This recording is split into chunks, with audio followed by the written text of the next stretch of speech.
Hi, this is just a bit of an update really to the previous video, which I was grinding some Involute gear cutters.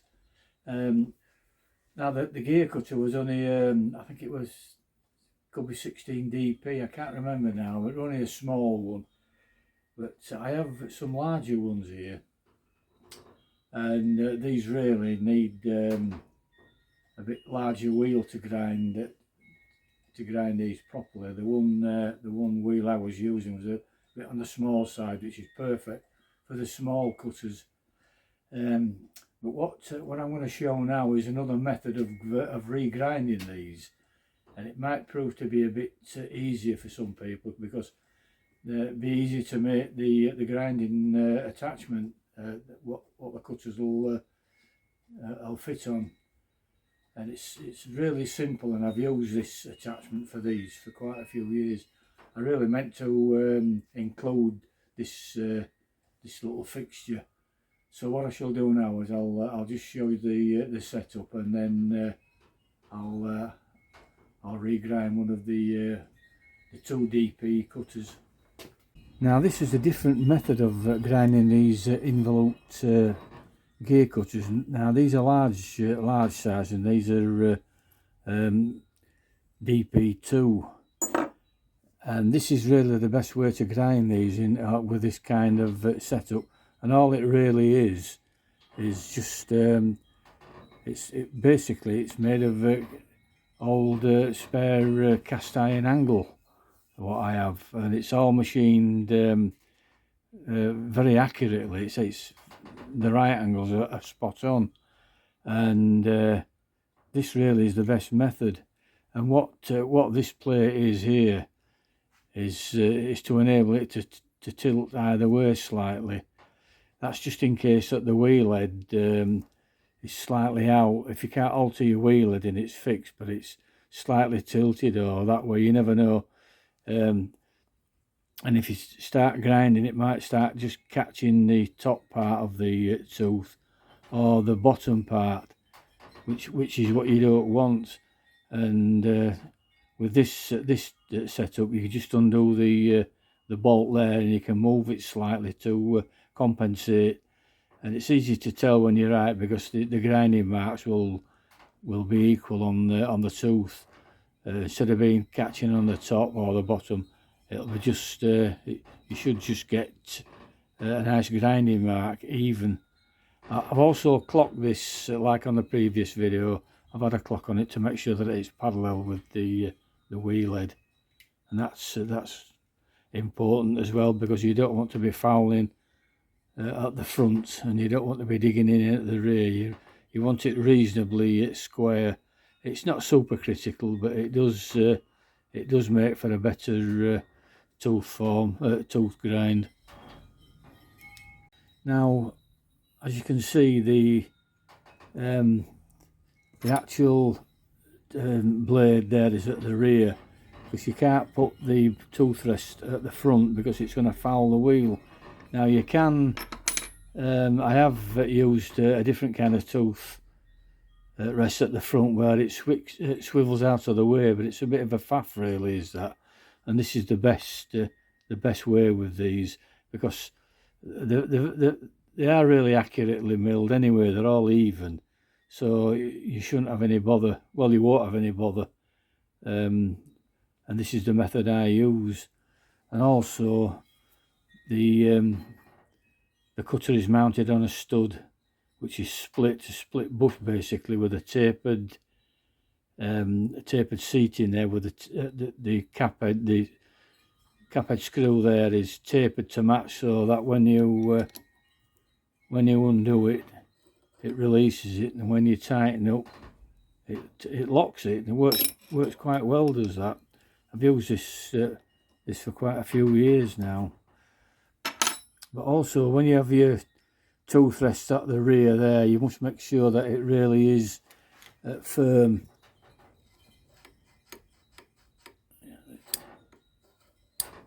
It's got to be firm. There's got to be no flex. That's not got to move that way or that way forward. It's got to be firm, and the best way really is to make sure that the blade is actually resting just on top of the tooth there. It won't blunt the tooth because this is high-speed steel and this blade's carbon steel. It's a cheap carbon steel blade, and so you can index round without fear of damaging the other tooth there. But you've got to make sure that it's firm. If you don't, it can vary the grinding. I'll just make sure that that's locked up there. Now this kind of setup, you can also grind your side and face. If you've got a small side and face like this, if you, example, mount it on there, and you can grind on the front by adjusting for the angle, and same again of the tooth rest behind, or you could have it in front, and it's one way of grinding your side and face cutters. I think you'd be a bit limited, but it's one way of doing them if you haven't got a workhead or you've no centres, and it's just a matter of turning it around at right angles really, or in fact you could leave it there. But a bit of juggling and you can actually grind the cutting edge there.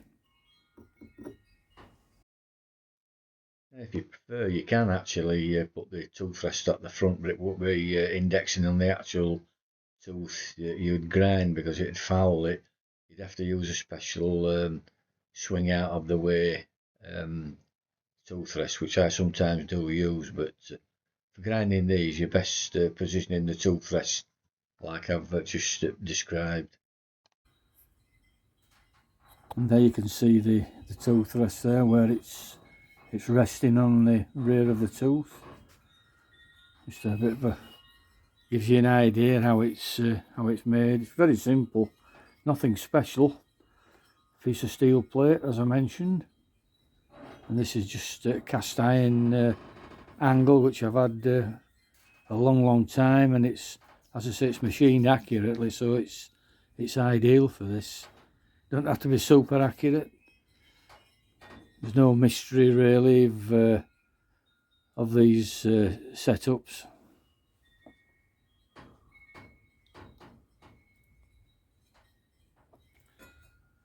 There's the tooth rest there, just touching at the rear. And now that's set up, I shall proceed to grind it. Well, that's a trial to see how that goes, and it's touching fairly even over that tooth, and that don't look too bad. It's a bit awkward to see really in this light. See if we can get a bit more light there, and there you can see the reflection there on the tooth, and that's what you want to roughly aim for, if all. It's just not cleaning up at the bottom, but it's only a tiny amount, and that's near enough. Any more, you need to bring it. You need to alter the tooth position, otherwise you'll start having a hook effect. But that's okay, that'll do.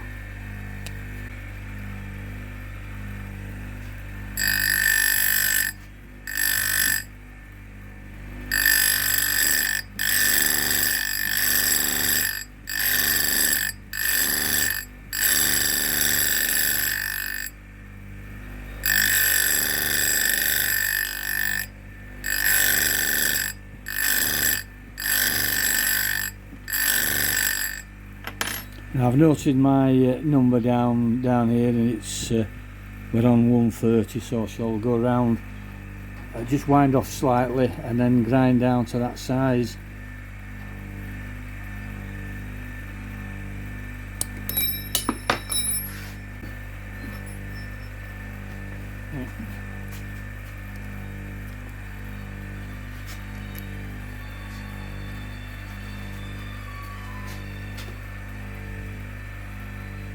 Hello. Yeah.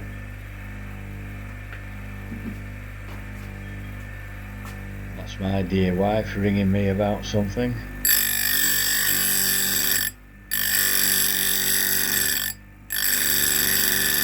Now that's taking it down without moving the dial, and it's still at 130, but really you're probably better off just winding off slightly, which is what I'm going to do. Now I'm going to grind each one, but I'm not going to show grinding each tooth. It's just basically the same as the previous video where I was grinding the smaller Involute cutter, but that's what I would suggest.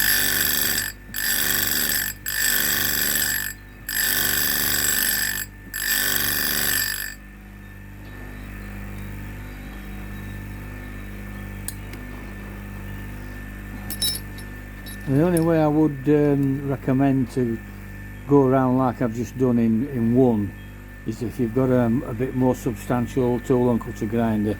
This is not really rigid enough for doing that. It will do it. I'll just try it once more without moving the dial, just to let you see what I mean.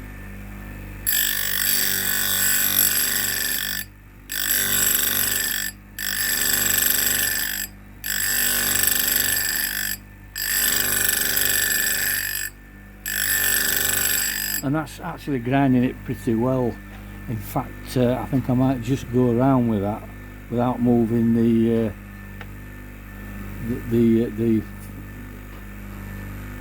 I might just go around without moving the cross slide there. Now when you do it this way without winding off, you're going to get wheel wear. So by the time you get around to the first tooth, you're going to have to put slightly more feed on and maybe dress the wheel, and then take a light skim all the way around, and then you should be okay.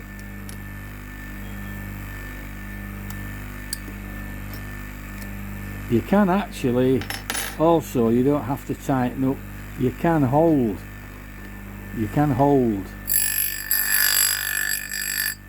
Now that tooth there has slightly more taken off of it by the previous grind, so it's only light. It's virtually taking nothing off there. Same with that. So that means that will need to be that will need more feed on.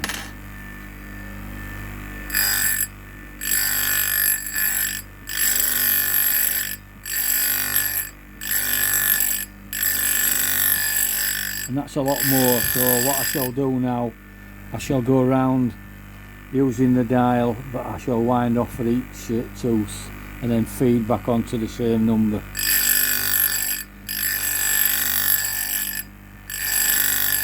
Now the teeth can vary, and it all depends on who ground the cutter before. Now, I haven't ground this cutter myself before, so whoever's ground it hasn't ground it even. I shall just wind off slightly, feed on.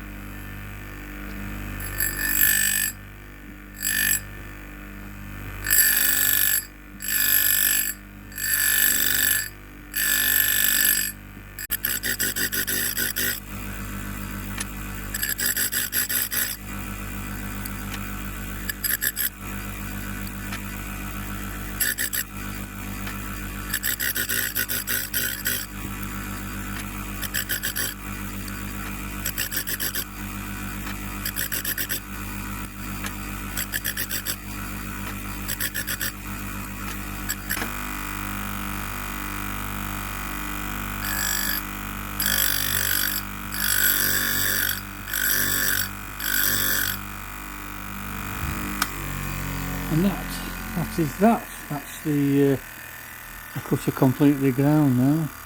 By the way, that wheel, it might look like it's going slow, but I can assure you it's really whipping round. Is that it must be the strobe effect due to the camera lens, or shutter speed I should say, but it is going round quite fast, is this wheel.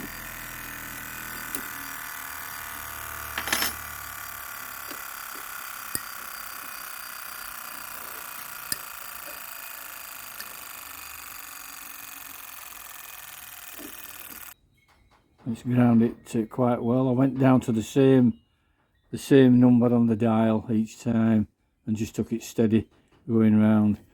I think the previous grind wasn't all that accurate. You don't have to be super accurate, as I say. It doesn't. It's not going to make a right lot of difference. But there you can see the result,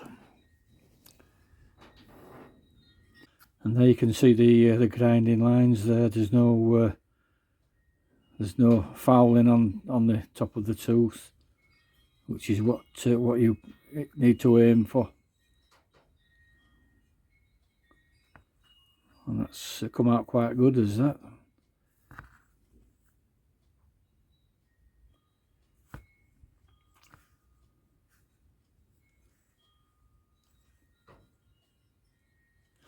Now that fixture which I've just ground this on, I also use it for grinding these type of cutters as well, which is better to grind these on that fixture what I've just ground this on. It's more secure. It's better than putting these in the little workhead. I have quite a few of these form cutters. This hasn't been used for a lot of years, but these are better ground on the fixture what I've just shown you. And this is one I've recently ground. You can just probably see the grinding marks there.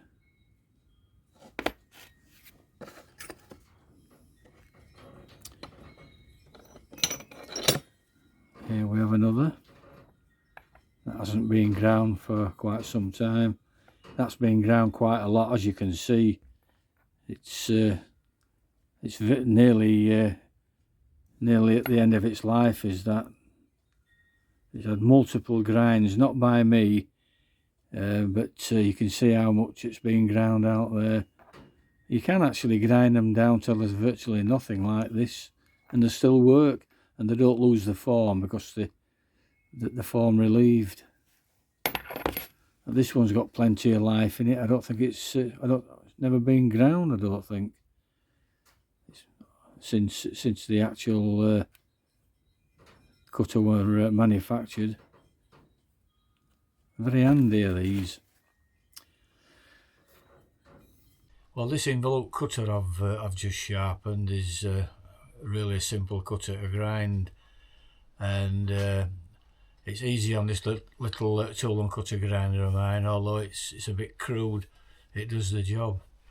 Now I would like a proper tool and cutter grinder. If I had the room, I'd certainly bought one, but I haven't really got the room in here. But if anybody's looking to buy a tool and cutter grinder, there is quite a few up and down which are really good for home workshops. Some of them are a bit too big, but I'm talking about the Cincinnati number 2. Now that's a really good machine, but it's rather large. But on these Cincinnatis you can do just about anything, and I've worked on these when I was in charge of a tool and cutter grinding section. We had one of these, but most of cutter grinders which I have used has been the Jones and Shipman, the 310, which I think these are a really excellent machine. But the Cincinnatis, they're a bit awkward at times to use. The only thing you've got to bear in mind if you've got to look for a Cincinnati tool and cutter grinder is to make sure all the bits and pieces that come with it. Otherwise you'll be struggling. And they do have some really good attachments, and they do have a very good Involute gear sharpening attachment, and an excellent internal grinding attachment. Of course, I've got the workhead and everything and centres. And you really, if you go for one of these, you really need to make sure that all the bits and pieces are there. It's same with Jones and Shipman's 310. You need to make sure that the workhead is complete. There's no wear. They tend to wear a little bit, the Jones and Shipmans. They usually have a rubber rubber bellows, and you want to make sure that if you do come across one of these machines, it has the protection. Also the workhead, you need to make sure the workhead's with it, and the centres, of course, the height gauge for setting your cutters and everything. There's not as much gear with these Jones and Shipmans, but my preference is for these. I like the Jones and Shipman. I think I think these are probably the best tool and cutter grinders you can get hold of for a small company. And I said the department I was in charge of, we had 2 of these, and they were really good machines, and especially the radius grinding attachment. Because the department I was in, we used to do a lot of radius cutters. Used to specialise in fancy radiuses, because we used to machine aerofoils on steam turbine blades, and sometimes experimental jet engine blades. It were all development, and we use a heck of a lot of radius tools, ball nose cutters especially, and the radiuses had to be spot on. And the Jones and Shipman radius grinding attachment was really good. I don't think there's any better, to be honest with you. But they are a good machine to get hold of. But as I say, you need to make sure all the gear's there with it. Another machine which is ideal, and you find it in quite a few model engineers and small workshops, and that's the Clarkson tool and cutter grinder. I can't remember what model. I think they do 2. I'm not sure. I can't remember now. I have worked on them, but not a lot. It's a machine I've never really taken to, but I think they're fairly common, and I don't think they fetch high prices. But they are a good machine for a home workshop. You can do all your cutters on them. Again, you've got to make sure that you get the bits and pieces which come with it. They also do a radius grinding attachment, but it's very rare you see these. They don't seem to surface much, and I think they're very expensive. I have used them, and they're quite good, but as I say, you don't often see them, and it's something you probably never use anyway. Just while I'm on about tool and cutter grinding, also the drill grinding side. I don't have any drill grinding attachments in my workshop. That's something I've never bothered with.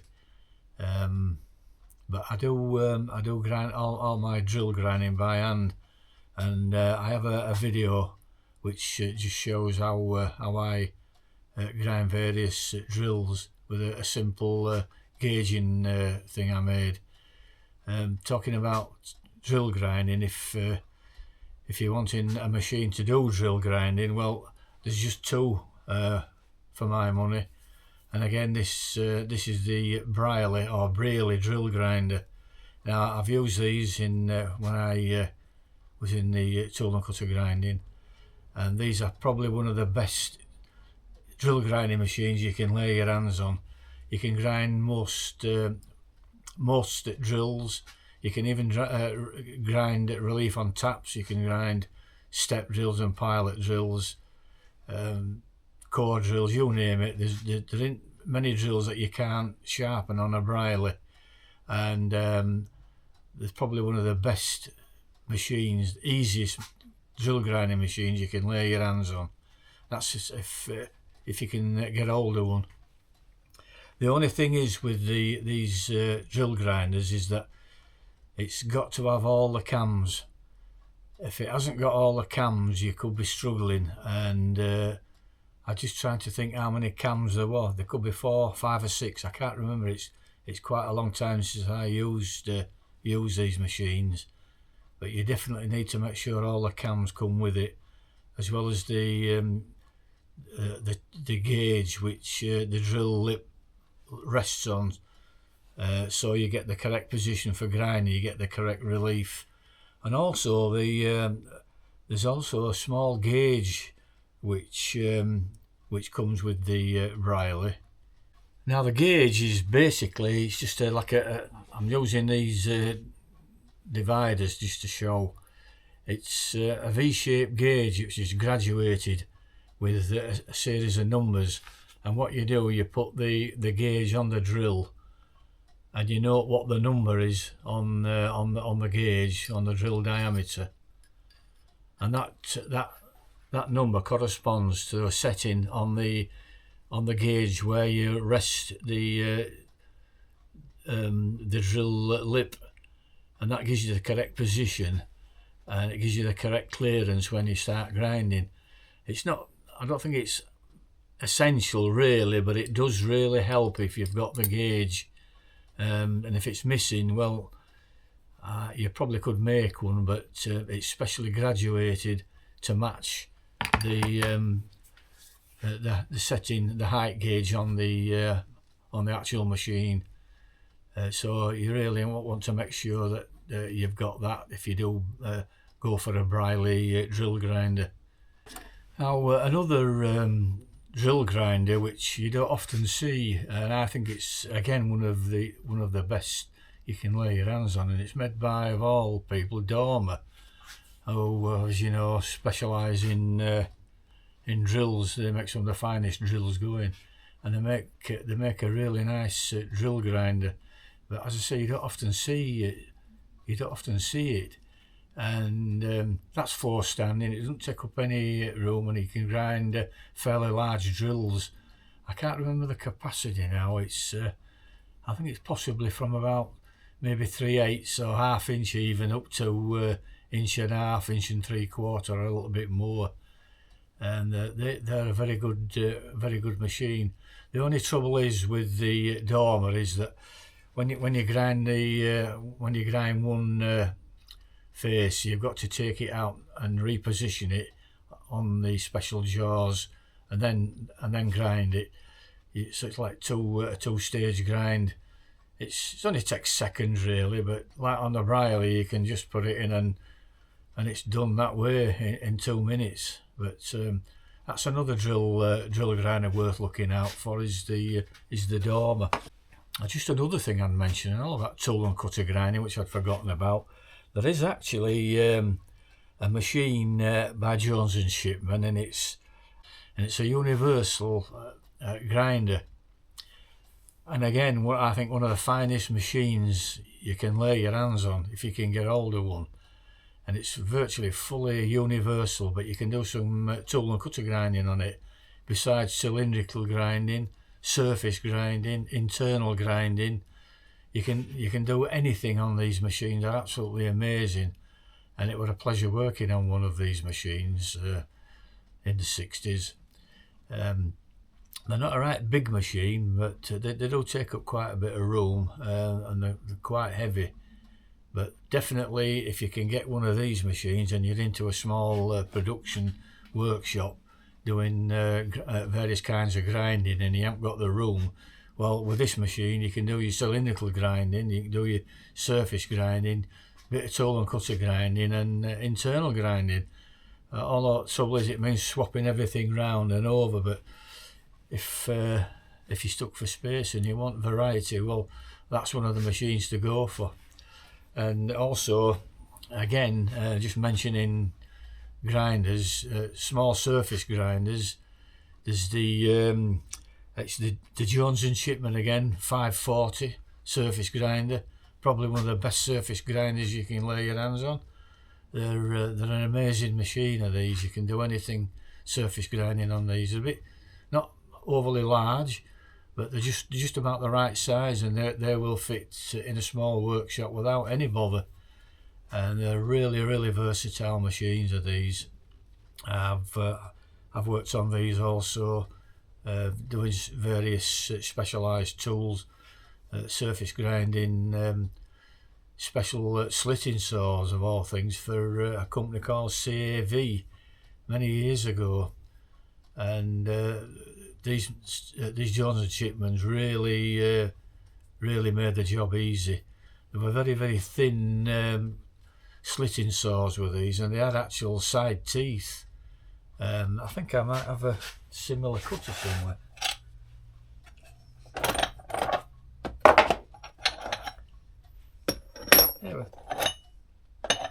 something similar to one of these, but a lot bigger, but a lot thinner, and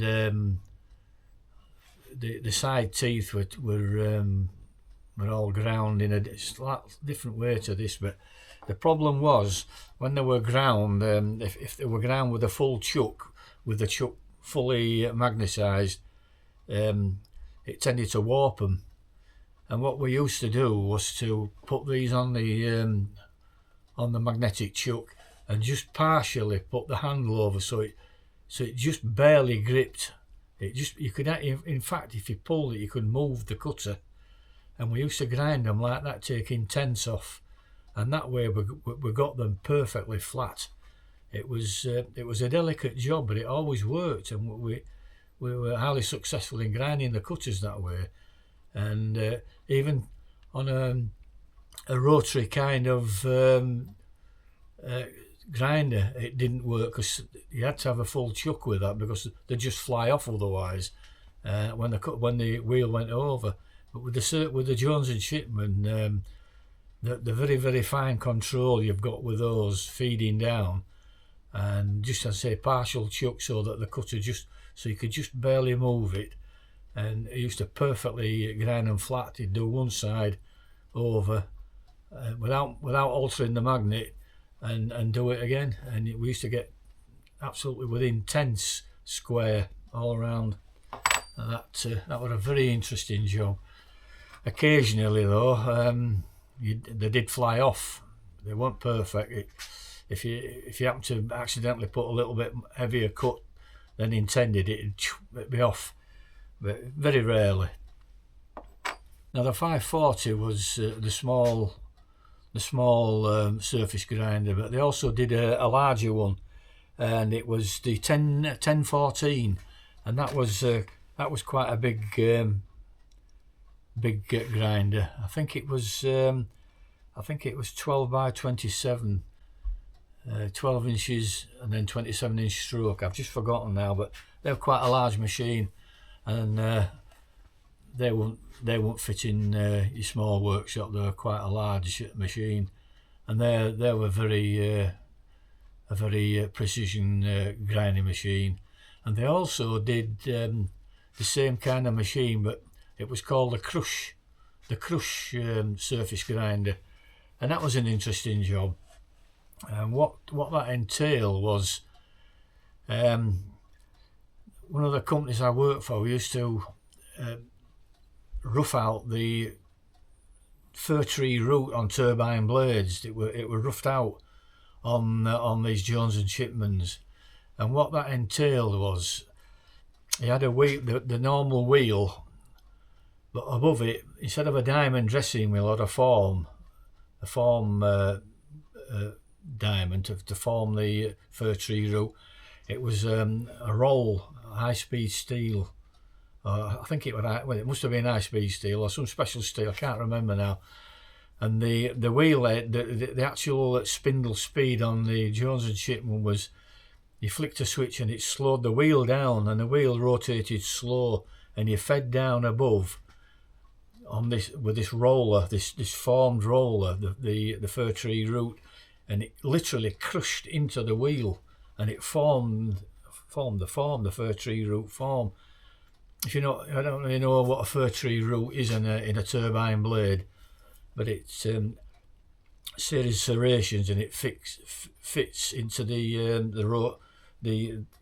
drum. I forgot what they call it, but they all locate so they don't fly out.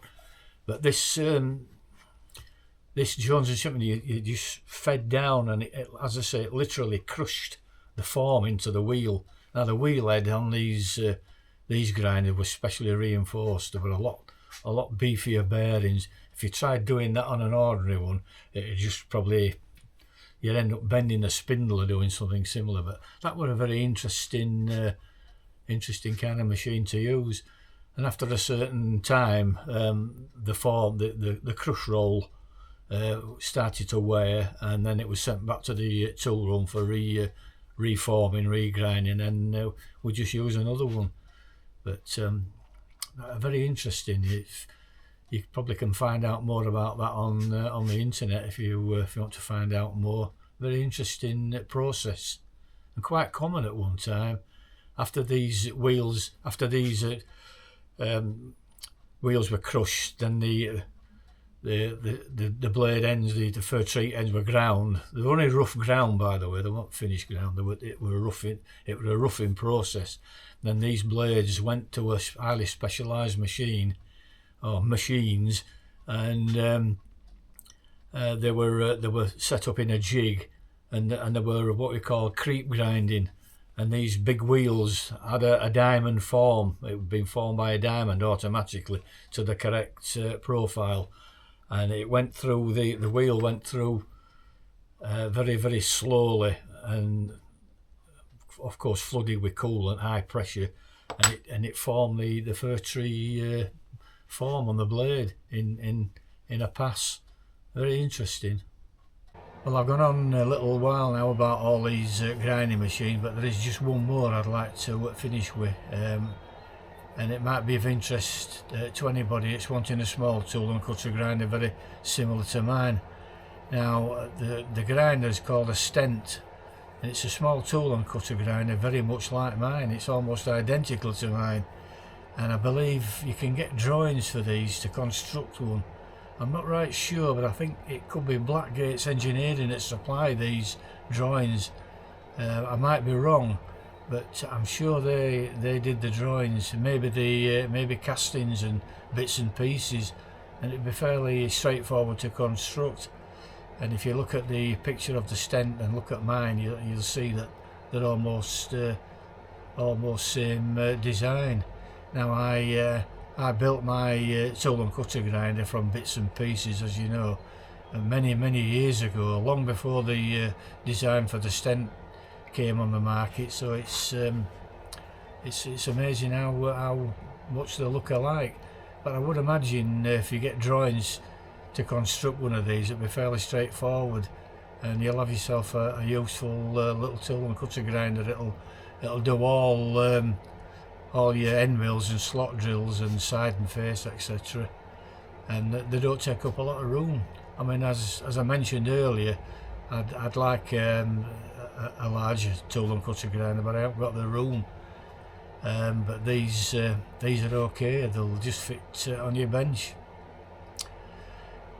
Well, that's the end of this video, but I'd just like to take this opportunity to wish all my subscribers all the best and a happy new year for 2026, and also anyone viewing my videos. I also wish those all the best and a happy new year for 2026, and thank you for watching.